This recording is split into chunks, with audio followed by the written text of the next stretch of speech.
할렐루야. 오늘 이 자리 나오신 모든 분들 주님의 이름으로 사랑하고 축복합니다. 저희 모든 명문교회 교역자들은요 지난 날까지 이틀 동안 귀한 수양의 시간을 가졌습니다.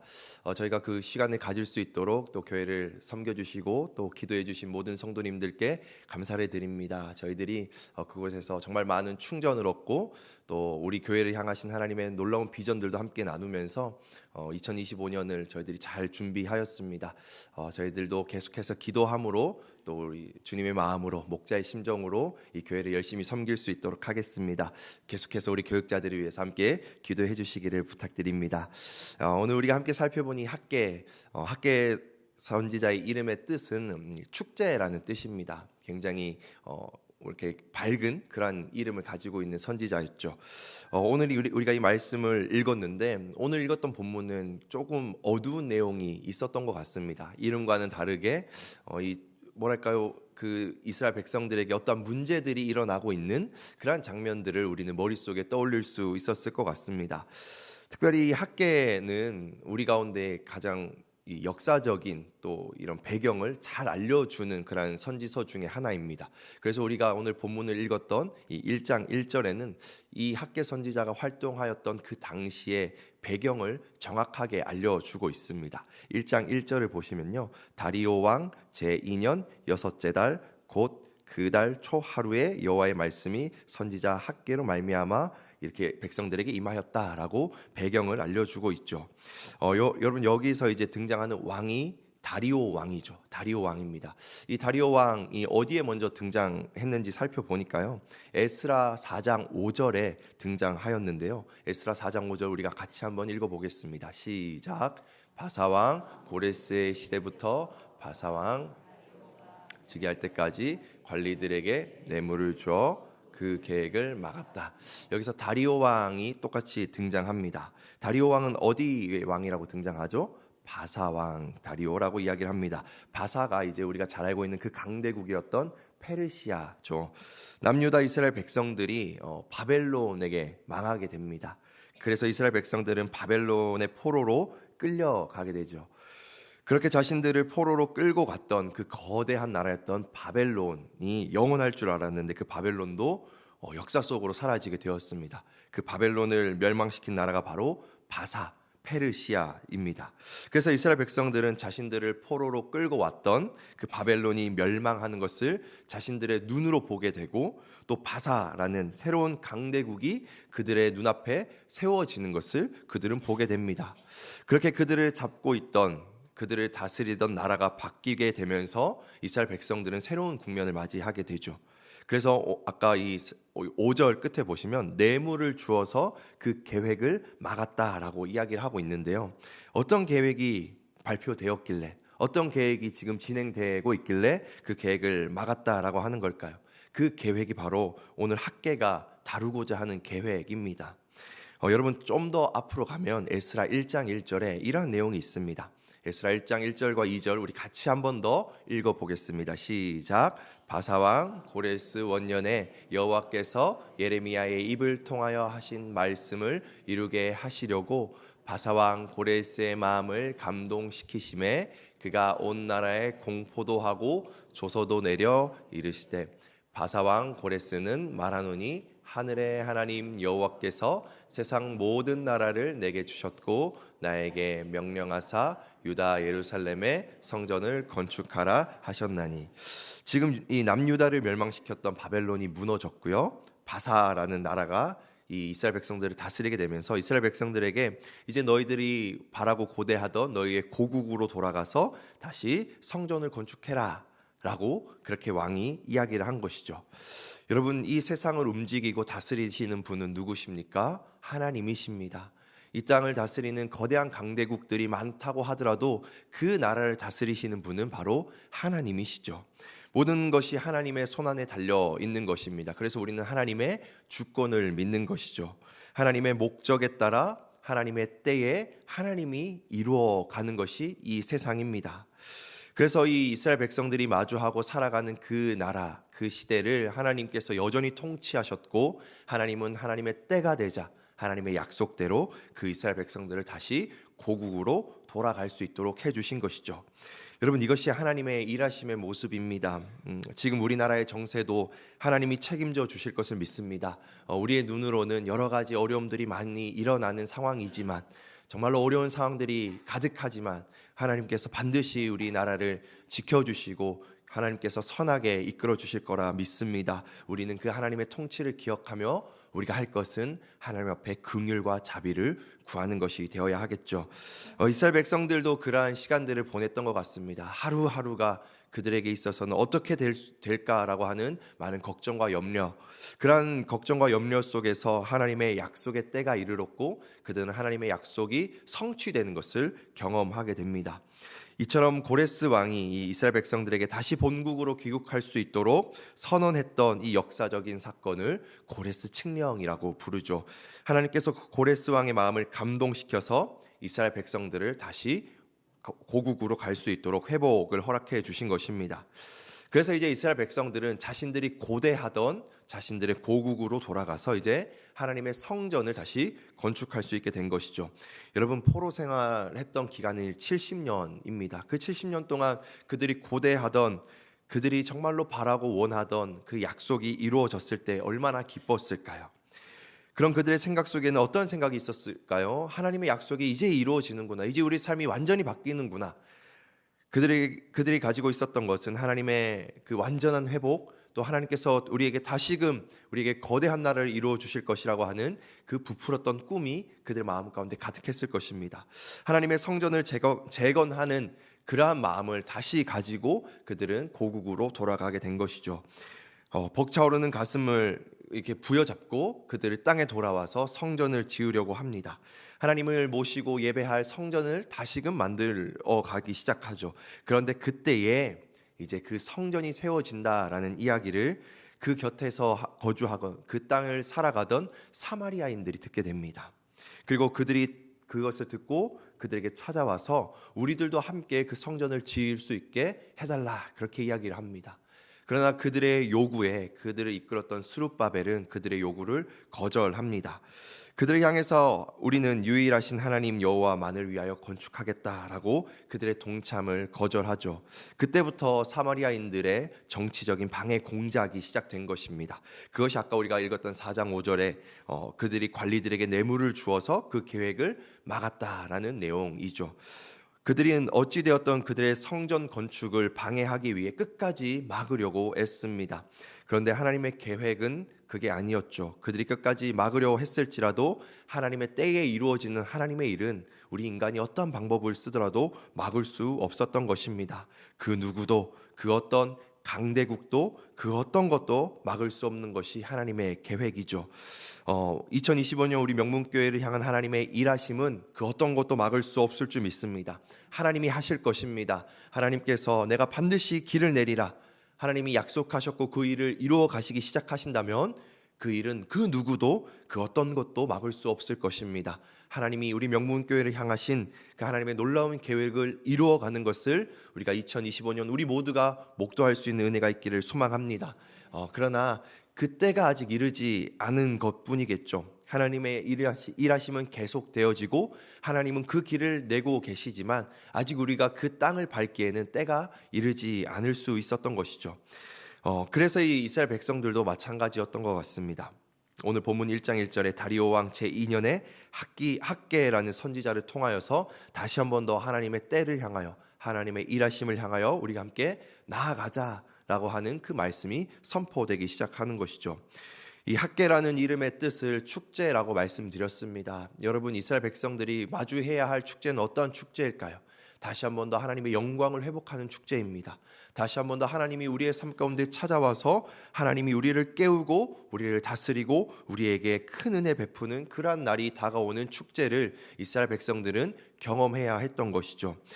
이스라엘 백성들은 무슨 목적으로 자신들의 나라로 다시 돌아온 것입니까? 하나님을 섬길 수 있고 하나님께 영광 올려드리는 그 성전을 다시 재건하는 일이었습니다. 그런데 아까 이야기했던 것처럼 사마리아 사람들의 방해로 인해서 그들은 성전 건축이 잠시 중단되었습니다. 그렇게 중단된 시간들이 계속하여 늘어나자 이스라엘 백성들의 마음이 조금씩 무뎌지기 시작했던 것 같아요. 그래서 2절에 보시면 이렇게 이야기를 합니다. 만군의 여호와가 이같이 말하여 이르노라. 이 백성이 말하기를 여호와의 전을 건축할 시기가 이르지 아니하였다 하느니라. 여러분, 우리가 어떠한 일을 하면서 여러 가지 방해도 있고 어려움이 있을 때 우리 마음 가운데 드는 한 가지의 생각이 있다면, 아직 때가 아닌가? 아직 우리가 너무 급했나? 라는 그런 생각을 하기도 합니다. 이스라엘 백성들도 마찬가지로 그런 생각을 했던 것 같아요. 아직 그 때가 이르지 않았나? 아직 하나님의 때가 이르지 않았을까? 라고 하는 그런 마음들이요. 그런데 누가 봐도 그런 마음이 드는 것이 마땅해 보입니다. 납득이 가는 상황이죠. 왜냐하면 우리를 다스리는 그러한 나라 바사 왕이 중단하라고 했으니까, 또 여러 가지 방해들로 인해서 그들이 계속하여 더딘 그런 시간들을 보내니까. 그런데 그들의 생각에는 아직 하나님의 때가 아니다라는 그런 생각이 하나님의 마음과는 달랐던 것 같습니다. 하나님의 마음과 달랐기에 하나님은 그때에 하나님의 성전을 다시 재건하여라 라고 하는 그러한 메시지를 학개를 통하여서 그들에게 전하고자 했던 것이죠. 여러분, 학개는 많은 사람들과 똑같은 사람이었을 겁니다. 똑같은 마음이 들었겠죠. 그러나 학개의 마음 가운데 그 백성들과 다른 마음들이 다른 마음이 생기기 시작했습니다. 하나님의 꿈을 우린 다시 꾸어야 한다. 하나님의 성전을 다시 재건해야 한다. 여러분, 하나님의 꿈을 꾸는 사람, 그 사람은 우리 이 땅 가운데에서 다르게 살아갑니다. 하나님의 꿈을 꾸는 사람이었던 학개는 달랐던 것 같습니다. 그는 이스라엘 백성들을 향하여서 그 꿈을 잃지 않도록 끊임없이 그들에게 하나님의 마음을 전하였습니다. 학개 선지자는 지금 잊혀져 가고 있는 그들의 사명을 다시 일깨우고 그들의 마음에 불을 지펴서 그들이 다시 하나님의 성전에 그 모든 힘을 쏟을 수 있도록 그들을 향해서, 이스라엘 백성들을 향해서 학개가 지금 자신의 삶을 던지고 자신의 마음을 던져서 하나님의 마음을 전하고 있었던 것이죠. 이 학개는 하나님께서 그 마음 가운데 하나님의 꿈을 꿀 수 있도록 하나님의 말씀을 주셨습니다. 여러분, 어려운 시대 속에서도 우리 모두가 같은 마음이라고 할지라도 그때에도 하나님의 꿈을 꾸는 자가 있습니다. 하나님의 말씀을 듣는 자가 있고 하나님의 마음을 느끼는 자가 있습니다. 그 사람 한 사람을 통하여서 공동체는 다시 회복될 수 있는 것이죠. 바라기는 그 한 사람이 여러분이 될 수 있기를 소망합니다. 그러기 위하여 우리는 하나님의 일하심에 늘 깨어 있어야 합니다. 그것은 다시 말해서 하나님의 말씀 앞에 늘 우리의 삶을 비추어 보고 말씀을 들을 수 있어야 한다라는 것이죠. 하나님의 꿈을 꾸는 사람들은 길이 막혔다라고, 상황이 어렵다라고 해서 그것을 포기하고 멈추는 것이 아니라 헤쳐나갈 길을 찾는 사람이 하나님의 꿈을 꾸는 사람입니다. 여러분, 그런데 우리는 어떠합니까? 우리는 안 되는 이유만 바라보게 됩니다. 일을 할 때에 안 하려는 이유를 찾으면은 정말 끝도 없이 찾을 수 있게 되죠. 못할 것 같은 이유는 끊임없이 나타나게 됩니다. 안 되는 이유만 찾으면 정말로 이것들은 안 되고 불가능해 보입니다. 그러나 거기서 하나님의 꿈을 꾸는 사람은 되는 이유를 찾습니다. 해야 하는 이유를 찾습니다. 바라기는 우리 모두는 할 수 있는, 또 해야 하는 그 이유를 더 많이 발견할 수 있기를 바랍니다. 사명을 위해서 헤쳐나가는 그 사명자의 특징은 이 땅 가운데에서 어려움이 찾아오더라도 해야 하는 이유를 발견하고 할 수 있는 이유를 찾는 것입니다.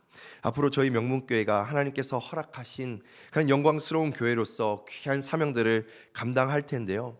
그 많은 사역들을 감당하고 사명을 감당하는데 많은 어려움들이 있을 수도 있습니다. 여러분, 그러나 우린 그때에 해야 하는 사명을 발견할 수 있기를 바랍니다. 또 해야 하는 이유를 찾고 할 수 있는 이유를 찾아서 우리 명문교회가 우리 가운데 허락하신 하나님의 그 사명들을 정말로 힘차게 전진해 나갈 수 있는 그런 명문교회가 되기를 소망합니다. 할 수 있는 조건들과 또 해야 하는 이유들을 바라보며 집중적으로 주목하고 기도하여서 정말로 반드시 길을 내겠다고 하신 하나님의 약속이 2025년 우리 명문교회에 대로가 열리는 은혜로 나타날 수 있기를 간절히 소망합니다.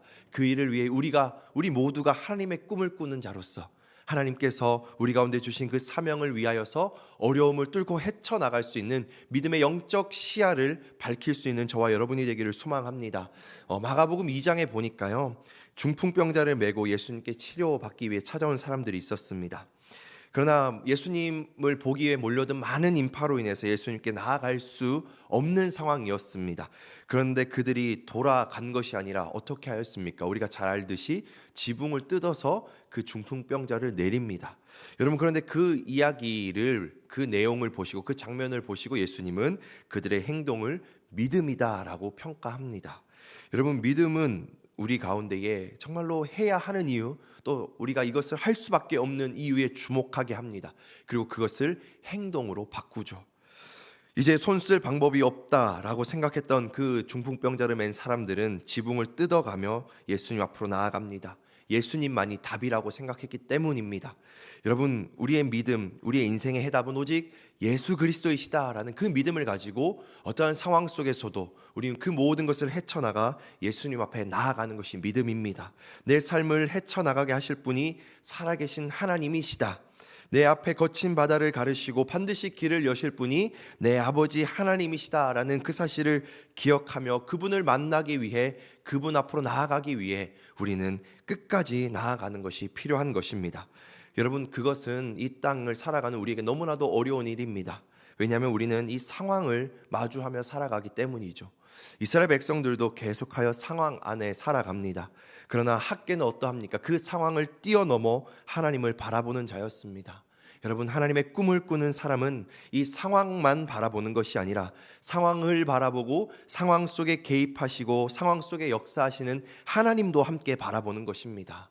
여러분, 이 땅을 살아가는 우리 모두는 이 땅에 보이는 것만 믿고 따르는 것이 아니라 눈에 보이지 않지만 우리가 함께 하시는 하나님도 함께 바라볼 수 있게 되기를 소망합니다. 하나님이 확장시켜 주시고 하나님이 열어주시는 그 놀라운 길들을 우리가 바라볼 수 있기를 소망합니다. 그래서 우리가 바라보는 것, 그 상황 속에서 하나님이 길을 여시는 그 믿음의 시야를 통하여서 우리 인생의 모든 어려움들이 해결되어지고, 특별히 2025년 우리 가정을 향하신, 우리 명문 교회를 향하신, 또 내 삶을 향하신 하나님의 놀라운 꿈을 바라볼 수 있는 저와 여러분이 될 수 있기를 소망합니다. 여러분, 그렇게 살아가는 우리의 인생들은 복된 인생들일 것입니다. 이스라엘 백성들의 삶은 그런 삶과는 조금 거리가 멀었던 것 같습니다. 그들의 삶을 오늘 본문 4절에서 이렇게 이야기를 하더라고요. 이 성전은 황폐하였는데 지금 너희가 이때에 편벽한 집에 거주하는 것이 옳은 일이냐. 여러분, 여기서 보시면 여호와의 성전은 아직 황폐하였는데 너희가 거주하는 너희의 집은 어찌 그리 잘 가꾸고 있느냐라고 학개가 이야기하는 것이죠. 여러분, 지금 그의 삶의 모습, 이스라엘 백성들의 삶의 모습이 어떠합니까? 온전히 하나님만 섬겨도 부족한 상황인데 하나님을 향한 삶이 아니라 자신들을 향한 삶을 살고 있는 것이죠. 여호와를 향한 삶을 살아가야 하는데 어찌 여호와를 향한 그 삶은 황폐하게 버려두고 너희를 위하여, 너희만을 향하여 너희의 집을 세워가는 일에 주목하고 있느냐? 왜 자꾸 너희를 향한 삶을 살아가고 있느냐라고 학개가 지적하고 하나님이 그들에게 말씀하고 있는 것입니다. 여러분, 우리의 삶의 방향은 어디를 향해야 하는 것일까요? 우리의 삶의 방향은 나를 향하는 것이 아니라 하나님을 위한 방향이 되어야 합니다. 하나님을 향한 삶의 방향이 되어야 하는 것이죠. 우리 땅 가운데 삶의 목적은 무엇입니까? 오직 여호와 하나님만을 영화롭게 하는 것입니다. 여러분, 우리가 올해 말씀으로 받은 이사야 43장을 보시면 하나님께서 반드시 길을 내겠다라고 하시면서 우리를 창조한 목적을 이렇게 말씀합니다. 이사야 43장 21절에 이렇게 이야기를 하더라고요. 이 백성은 내가 나를 위하여 지었나니 나를 찬송하게 하려 함이니라. 여러분, 이것이 우리 삶의 목적이 되어야 합니다. 여호와를 위한 삶, 하나님께 영광 올려드리는 삶, 하나님을 향하는 삶을 살아야 하는 것이죠. 그래서 고린도전서 10장 31절에서 그런즉 너희가 먹든지 마시든지 무엇을 하든지 다 무엇을 위하여 하라고요? 하나님의 영광을 위하여 하라. 여러분, 이 말씀 부여잡고 2025년 온전히 하나님을 위해 살아갈 수 있는 저와 여러분이 되기를 소망합니다. 우리 삶의 방향은 하나님만을 향해야 합니다. 우리 삶의 방향이 우리 길을 인도하시는 하나님만을 향해야 하는 이유가 여기에 있는 것이죠. 여러분, 하나님께서 우리 길을 여시는 리더가 되어주십니다. 하나님께서 우리의 삶의 모든 문제를 헤쳐나갈, 앞서 나가시는 분이 하나님이시죠. 저희가 이번 교육자 수련회에서요, 둘째 날 오전에 등산을 하려고 했습니다. 그런데 이제 그 등산하려고 했던 그 영실 코스가 이렇게 막혀져서요, 저희가 이제 다른 코스로 해서 제 입장에서는 어려운 산책, 이었던 것 같아요. 어려운 산행. 그런데 저희 이제 같이 다녔던 이렇게 목사님들과 전사님들 이렇게 잘 다니시더라고요. 가벼운 산행 정도 한 것 같아요. 그렇게 가벼운 산책 또 가벼운 산행을 하는데 담임 목사님께서 제일 이제 앞에서 이제 앞만 보고 쭉쭉쭉 가셨습니다. 그 뒤를 저희들이 졸졸졸졸 따라갔거든요. 여러분, 근데 이제 제가 뒤에서 이제 쫓아가는데 저는 이제 그 산행을 많이 한 사람이 아닙니다. 이제 운동도 잘 안 하고요. 그래서 그 산행이 굉장히 힘들더라고요. 숨도 차고 겨울인데 땀도 나고. 여러분, 그런데 그렇게 따라가면요, 이 길에서 이탈하지 않습니다. 그 코스가 저는 그 코스를 다 모르지만 앞에 가는 사람들 따라가고 또 앞에 가는 사람들은 우리를 이끄는 리더를 따라가면요, 반드시 목적지에 도달하게 됩니다. 그리고 산에 올라갔다가 다시 우리가 내려왔던 주차장으로 도착하게 되더라고요. 여러분, 우리 삶의 방향이 하나님을 향한다라는 게 그런 것이겠죠. 하나님을 앞서 세우고 선두 세워서 우리가 졸졸 따라가는 겁니다. 그런데 그 길이 어렵고 힘들 수도 있습니다. 순간순간 좌인지 우인지 헷갈릴 때도 있고 또 목이 마를 때도 있고 다리가 후들거릴 때도 있겠죠. 그런데 여러분, 그 길이 가장 안전한 길입니다. 또 그 길을 따라가다 보면 반드시 우리가 가야 할 목적지에 도착하게 됩니다. 하나님을 따라갈 수 있는 저와 여러분이 되기를 소망합니다. 하나님을 따라가는 저와 명문교회가 되기를 소망합니다. 우리 명문교회가 다른 것이 아니라 하나님 뒤를 따라갈 때에 하나님께서 반드시 길을 내시고 우리 가운데 좋은 것 예비하여 주신 그 약속의 땅에 이룰 수 있는 은혜가 2025년 우리 명문교회 가운데 있기를 바랍니다. 그런데 그 하나님의 일하심을 따라가다 보면요, 어떻습니까? 우리의 입장은 늘 내 상황이 먼저입니다. 내 상황이 먼저예요. 따라가다 보면 내가 힘들면 잠깐 쉬고 싶죠. 또 내가 목마르면 거기 쉬어서 물도 마시고 싶습니다. 내가 이러니까, 내 상황이 이러하니까 나중에 해야지, 지금이 힘드니까 지금은 어려워서 아닌 거야 라고 하는 그런 생각들 우리는 많이 합니다. 여러분, 우리에게 어려움이 또 빈궁함이 찾아온 그 때에 우리가 다시 한 번 더 2025년을 시작하면서 우리의 시선을 하나님께로 돌릴 수 있는 저와 여러분이 되기를 소망합니다. 하나님의 일하심과 하나님의 인도하심을 기억하면서 하나님을 따라갈 수 있는 저와 여러분이 되기를 소망합니다. 여러분, 우리 이 땅을 살아갈 때에 우리의 삶은 온전히 하나님을 향해야 합니다. 그것이 바로 하나님의 꿈을 꾸는 사람의 특징입니다. 사랑하는 성도 여러분, 2025년 하나님께서 우리 가운데 놀라운 말씀들을 허락해 주셨고 특별히 우리 명문교회를 향하여서 하나님은 놀라운 비전들을 우리 가운데 계속하여 보여주고 계십니다. 그 일을 위하여서 하나님이 먼저 일하고 계십니다. 우리가 기도하며 하나님의 일하심을 따를 수 있는 저와 여러분이 되기를 소망합니다. 그 일들은 우리 담임 목사님을 통하여 선포되어지는 그 말씀, 또 제시하시는 그 방향들, 또 우리 구역장들을 향하여서, 또 구역장들을 통하여서 주시는 우리 구역을 향한 말씀, 또 우리 집을 이끌어가는 우리 가장들인 우리들을 향하신 하나님의 말씀을 통하여 우리 교회를, 우리 가정을 향한 하나님의 목적과 방향, 그 모든 것들을 하나님께서 우리 가운데 좋은 것들로 주실 줄 믿습니다. 하나님께서 그 좋은 것들로 주실 때에 우리가 그것들을 믿음으로 받아서 하나님께서 길을 여시는 그 놀라운 은혜를 2025년 경험할 수 있게 되기를 소망합니다. 여러분, 이 학개 선지자는 이스라엘 백성들이 꺼져가는 그 꿈을 향해서 다시 꿈꾸자, 다시 할 수 있다라고 그렇게 그들에게 꿈을 불어넣어 주고 있습니다. 그 학개가 보았던 꿈은 무엇입니까? 그것은 바로 학개 2장 9절의 말씀입니다. 우리 학개 2장 9절 같이 한번 읽어보겠습니다. 시작. 이 성전의 낮은 영광이 이전 영광보다 크리라. 만군의 여호와의 말이니라. 내가 이곳에 평강을 주리라. 만군의 여호와의 말이니라. 아멘. 여러분, 이 말씀 우리 명문교회에 주시는 하나님의 말씀인 줄 믿습니다. 우리 가정을 향한 하나님의 말씀인 줄 믿습니다. 나의 영혼을 향한 하나님의 말씀인 줄 믿습니다. 하나님께서 나중 영광이, 이제 앞으로 우리 가운데 주어질 그 영광이 이전에 걸어온 영광보다 더 크게 허락해 주실 줄 믿습니다. 학개가 본 꿈은 반드시 길을 내셔서 우리 가운데 찬란한 영광을 허락하시는, 우리 가운데 빛나는 나중 영광을 허락하시는 하나님의 은혜와 능력을 본 것입니다. 사랑하는 성도 여러분, 여러분들에게도 이 놀라운 은혜가 있기를 축복합니다. 하나님께서 반드시 길을 내셔서 우리 교회를 향하여, 우리 가정을 향하여, 나를 향하여서 찬란한 나중 영광을 허락하여 주시는 하나님의 은혜와 능력을 믿음의 눈을 들어 바라볼 수 있는 저와 여러분이 되기를 소망합니다. 우리 나이가 30이든 60이든 하나님의 꿈을 꿀 때에 하나님의 말씀이 우리에게 임할 줄 믿습니다. 하나님의 손이 우리를 붙들 줄 믿습니다. 우리는 하나님의 꿈을 위한, 하나님을 향한 꿈을 꾸며 또 그 꿈을 이루는 자들이 될 수 있기를 소망합니다. 우리 명문교회가 모든 상황을 역전시키시고 또 우리 모든 기도에 응답하시는 하나님을 바라볼 수 있게 되기를 소망합니다. 여러분, 이 모든 것들을 이루는 것은 무엇입니까? 하나님을 향한 믿음입니다. 우리 모두 그 믿음을 견고히 하여서 2025년에는 모든 것이 역전되고 또 기도의 응답이 되는 놀라운 하나님의 은혜를 누릴 수 있는 저와 여러분들 될 수 있기를 주님의 이름으로 축복합니다. 아멘.